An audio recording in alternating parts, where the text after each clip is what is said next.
Hey y'all, and welcome to PolitiBrawl. My name is Brian, and what Bridget Gabriel says here will absolutely blow your mind. This is something that we need to all take very seriously when it comes to understanding Islam. Take a listen. We have 8 million plus Muslim Americans in this country, and I don't see them represented here. But my question is, how can we fight an ideological war with weapons? How can we ever end this war? The jihadist ideology that you talk about, it's an ideology.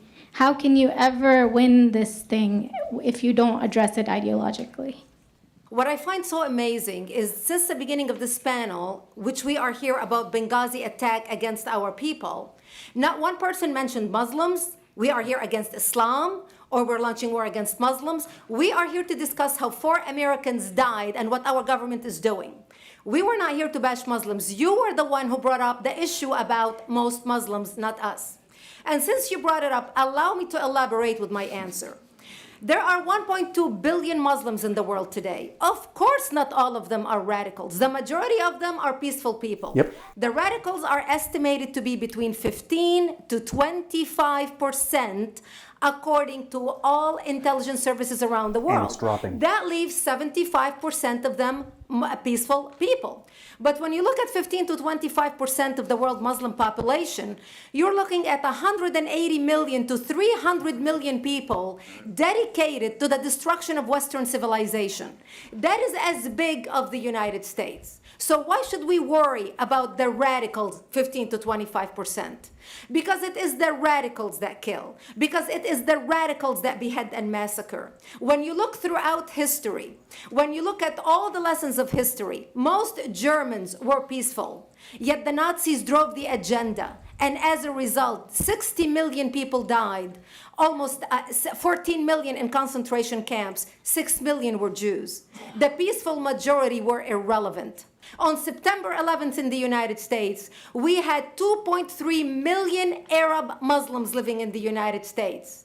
It took 19 hijackers, 19 radicals to bring America down to its knees, destroy the World Trade Center, attack the Pentagon, and kill almost 3,000 Americans that day. The peaceful majority were irrelevant. So for all our powers of reasons and us talking about moderate and peaceful Muslims, I'm glad you're here. But where are the others speaking out? And since you're the only Muslim representative in here, you took the limelight instead of speaking about why our government, and I assume, are you an American? You're an American citizen. So as an American citizen, you sat in this room and instead of standing up and saying a question or asking something about our 4 Americans that died and what our government is doing to correct the problem, you stood there to make a point about peaceful, moderate Muslims. I wish you brought 10 with you to question about how we can hold our government responsible. It is time we take political correctness and throw it in the garbage where it belongs and stop calling it. Y'all don't understand how happy this video makes me, because it hits on a lot of points that a lot of people don't fully understand, that a lot of people kind of get fundamentally wrong. So let's start with this. This is a 10-year-old clip, at least, because it references the Benghazi incident, where it was likely known that there was going to be a riot in around our embassy, and we did nothing. Hillary Clinton and Barack Obama did nothing, which either means that the CIA told them, please don't do anything, stand down, we have operatives in the field here. Or it means that Barack Obama and Hillary Clinton are complicit and have just allowed people to be killed. I'm in the CIA camp, to be perfectly honest. Hey y'all, as we know, you don't put all your eggs into one basket, right? So that's why I'm partnering over with my friends at Colonial Metals Group, who will help diversify your portfolio. And what they'll do is they'll set up for you a self-directed IRA account.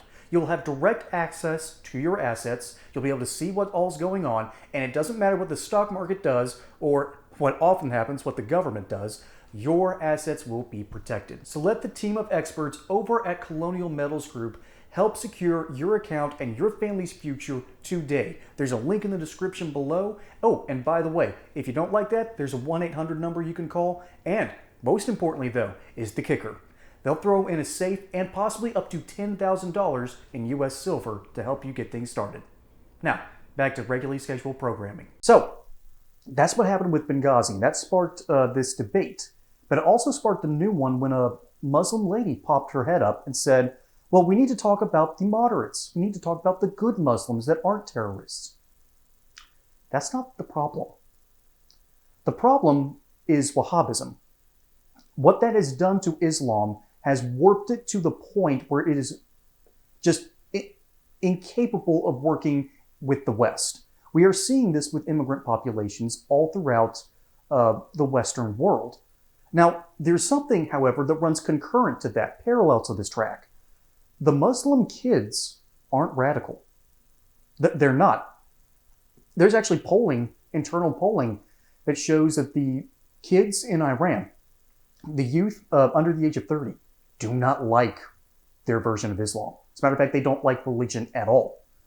We're seeing this across the world where kids, once they've been exposed to the internet, tear down their idols and throw their books of religion into the dirt. I think the only people that do a good job of keeping their religion alive, ironically enough, is the Mormons at this point. So what's the issue here? Is Islam a fundamentally terrible religion? Well, no. Islam preserved works of the Western world for a time. They used to be the center of world learning, at least before the Mongols came in and ruined all that. Personally, when it comes to trauma in history, blame the Mongols. It's why Russia's crazy. It's why the Islamic world has gone nuts. None of them have ever recovered from the trauma of the genocide committed by the Mongols. Oh boy. So is that the point of this video, though? Is Benghazi the point? No.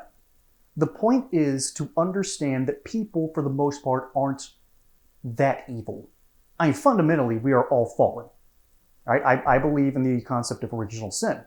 We are all in need of some form of redemption, and I am certainly no exception. So, this video isn't about the evils of Islam or the evils that happened in Benghazi or what the CIA or Hillary Clinton, Barack Obama did. No. This video is about how people can work together and coalesce in a world with multiple different religions. Islam used to be able to do this, and they did so quite well. There was a moment in time where the Muslims were actually better at governing the Holy Land than anyone else. Everyone could come there and worship at their churches, their synagogues, and their mosques. No problems were had. All it was a tax. And this isn't to be a glowing review of Islam, but it's there to show that people can be moderate. They can take the worst of their views and separate it in order to have lasting peace. It is indeed possible. As a matter of fact, we've kind of done that here in the United States. We are a massive melting pot of hundreds of different religions and different ethnicities, all living for the most part very peacefully. It is possible. But in order to do that, we need to understand who our radicals are and push them to the fringes as much as possible. That is the point of this video. Folks, my name is Brian. Hope you enjoyed this segment here on PolitiBrawl. Don't forget to like and subscribe. Catch you on the next one, and until then, y'all have a good one.